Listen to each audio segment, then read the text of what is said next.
Mr. Rudy, wake up! Good morning! How are you? I'm fine. How do you feel now? Oh, you have a fever! Do you want to eat something for breakfast? Ako si Alona Amano, taga Tikiwan, Rosario, Batangas, sa Pilipinas, at kasalukuyang naninirahan dito sa Montreal, Quebec, Canada. Nagsimula ang aking journey bilang isang factory worker sa bansang Taiwan. Ako ay nagsipag, tiniis na malayo sa aking pamilya. Nagkapasalamat ako dahil natulungan kong makapag-aral ang aking mga kapatid at unti-unti ko nabigyan ng magandang kinabukasan ng aking pamilya. Pagkatapos ng aking kontrata sa Taiwan, ako ay muling nabigyan ng ikalawang pagkakataon na makapagtrabaho sa bansang Hong Kong.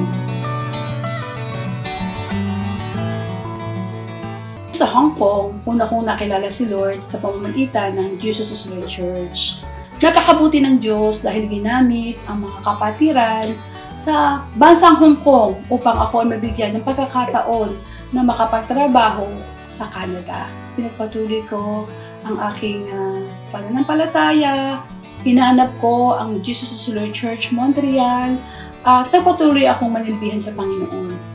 Nagkapasalamat ako dahil sa makalipas ng ilang taon ay nabigyan ako ng Diyos ng pagkakataon na maging isang manggagawa, maging isang tagapanguna, especially sa man ministry. Nagpapasalamat ako dahil ako rin po ay aktibo sa Filipino community kung saan hindi po ako nahihiya na manalangin at ipahayag ang salita ng Panginoon. 2022, dumating sa buhay ko ang isang matinding pagsubok kung saan nasukat po ang tibay ng aking pananampalataya. Isang umaga po paggising ko ay nasalpok ko yung aking kaliwang binti sa isang cargo box. Sa inaakala ko po na ito ay isang temporaryong sugat at ito po ay aking binaliwala hanggang sa napansin ko po na may pagbabago na po sa aking mga balat. Ito po ay unti-unting namamaga, makirot, hindi po ako nakakatulog. Napagpasyahan ko po na pumunta po ako ng St. Mary Hospital. Ang unang doktor po na tumingin sa akin ay binigyan lamang po ako ng antibiotic and anti-inflammatory medicine na kailangan ko po siyang inumin po ng 7 araw. Umuwi na po ako sa aming tahanan at sinunod ko po ang sabi ng doktor na inumin po yung mga gamot. Subalit, napansin ko po na kakaiba ang pamamaga ng aking mga paa. Ako po ay nilalagnat. Ako po ay hindi makakain. Kinuhanan ko po ng picture yung aking kaliwang binti at pinakita po sa amin pong church, sa aking pong churchmate kung saan siya po isang doktor sa Pilipinas at sinabi po niya na ako ay may cellulitis.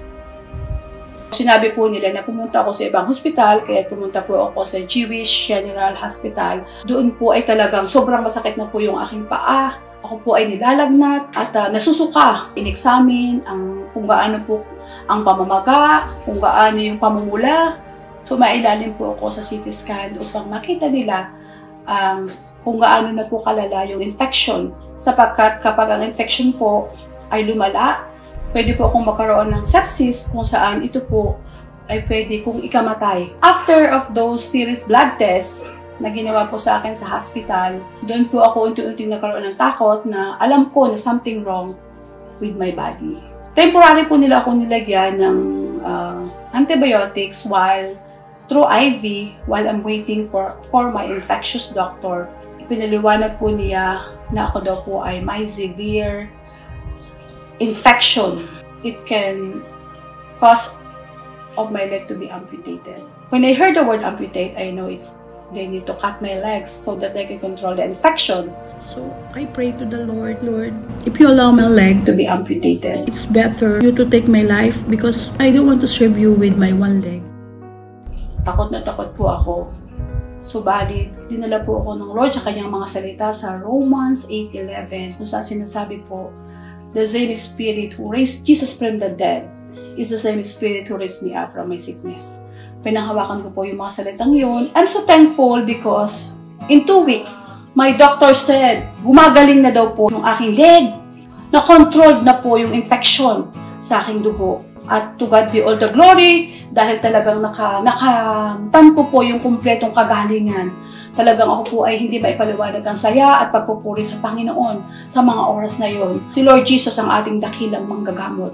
Nakamtan ko ang tunay na revival dahil po sa mga miracles na natanggap ko mula sa Panginoon.